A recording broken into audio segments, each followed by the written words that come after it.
ऐसे पढ़ा करो यार, जीवन में ऐसे ही काम करो, हंस हंस के। तुम अभी तक जीवन में रो रो के काम किए हो, बदल दो उसको, पढ़ाई करो मस्ती से, हंसकर, खुशी होकर। दुनिया को समझने के लिए दो भागों में बांटा गया है, एक चैतन्य और एक जड़। चैतन्य, चैतन्य मतलब कॉन्शियस, और दूसरा जड़। जैसे कुर्सी है ना, ये जड़ है और तुम कॉन्शियस हो। सुन लेना, बहुत बड़ी बात बताने आ रहा हूं, तुम पैसा ज्यादा वेस्ट करते हो।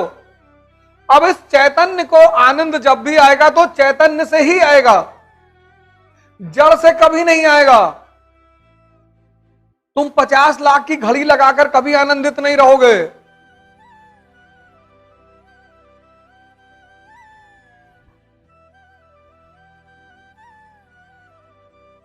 वो भ्रम है तुम्हारा कि मैं 2 लाख का सूट पहन लूंगी तो पूरी दुनिया मुझे देखेगी। कोई नहीं देखेगा।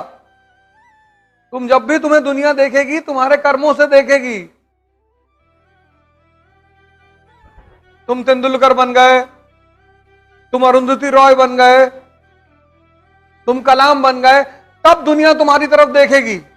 और वैसे अगर देख रही है तो मजाक उड़ा रही है तुम्हारा। कितने यूट्यूबर इन्फ्लुएंसर हैं?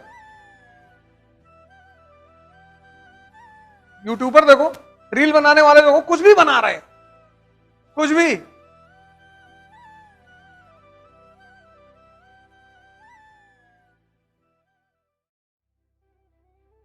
इसके चक्कर में तुम मत रहो। इसीलिए प्रोस्टिट्यूशन को पाप माना जाता है, वैश्यावृत्ति को, क्योंकि तुम किसी की सिर्फ शरीर खरीदते हो, उसकी चेतना नहीं खरीद पाते। विवाह में चेतना भी साथ में आती है, वो पत्नी। इसीलिए वैश्यावृत्ति को पाप माना जाता है, क्योंकि जड़ को तुम कभी भोग ही नहीं सकते। ये कुर्सी 5,000 की है और चाहे 50 लाख की, काम तो बैठने में ही आएगी ना।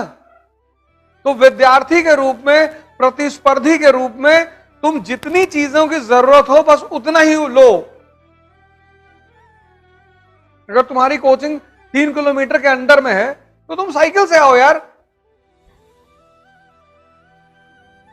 3 क्या 5 किलोमीटर भी है तो भी तुम साइकिल से आओ, चाहे तुम जिसके भी लड़के हो।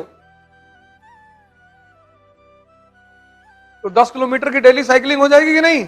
तुम्हें अलग से एक्सरसाइज करने जाने की जरूरत ही नहीं है।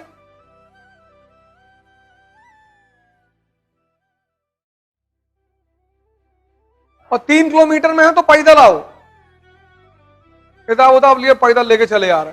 6 किलोमीटर की वॉक हो गई।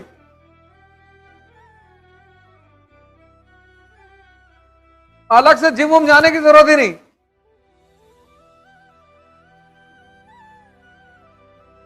लड़ना बहुत जरूरी है, पर जीवन में यह पता होना चाहिए किससे लड़ना है और किस लिए लड़ना है। यह जिसको नहीं पता वो बहुत परेशान है। तुम गांवों में देखो, एक एक बिस्सा जमीन के लिए लोगों ने अपने आप को बर्बाद कर डाला। एक बिस्सा जमीन के लिए मुकदमा लड़े, 15 बीघा बिक गया। देखो अपनी तरफ गांव में क्या हाल है। लड़ना है लाइफ में, ये लड़ाई ही तो चल रही तुम्हारी। आईएएस की तैयारी लड़ाई ही है, ये लड़ाई सही है, सही लड़ रहे हो। घर में अंबेडकर की फोटो लगा लो, गांधी की लगा लो, भगत सिंह लगा लो। जब निराश हो तो एक बार इन लोगों को देख लिया करो, दो ऊर्जा से भर जाओगे एकदम से। विवेकानंद की लगा लो। इसीलिए तो हिंदू मूर्ति पूजा करते थे। मूर्ति से कुछ मांगते नहीं थे, उससे ऊर्जा मिलती थी। जब मूर्ति की तरफ देखते थे तो राम के बारे में सोचते थे कि 14 साल जंगल में रहे। तो जब दूसरे की बुराई, जब दूसरे की संघर्ष सुनते हो तो अपना छोटा लगने लगता है। जैसे तुम एक सब्जेक्ट में फेल हो गए और तुम्हारा दोस्त 2 सब्जेक्ट में फेल हो गया, तो तुम्हारा दुख कम हो गया। तुम घर आके ये नहीं कहोगे मैं फेल हुआ, तुम कहोगे पिंटू 2 सब्जेक्ट में फेल हो गए, और मम्मी पूछेगी तुम, बोले हम तो एक ही में हुए। ये इसीलिए मैं तुमसे कहता हूं बायोग्राफी पढ़ने के लिए। जब महान पुरुषों की बायोग्राफी पढ़ोगे, उनका संघर्ष देखोगे, तो तुमको अपना संघर्ष छोटा लगने लगेगा,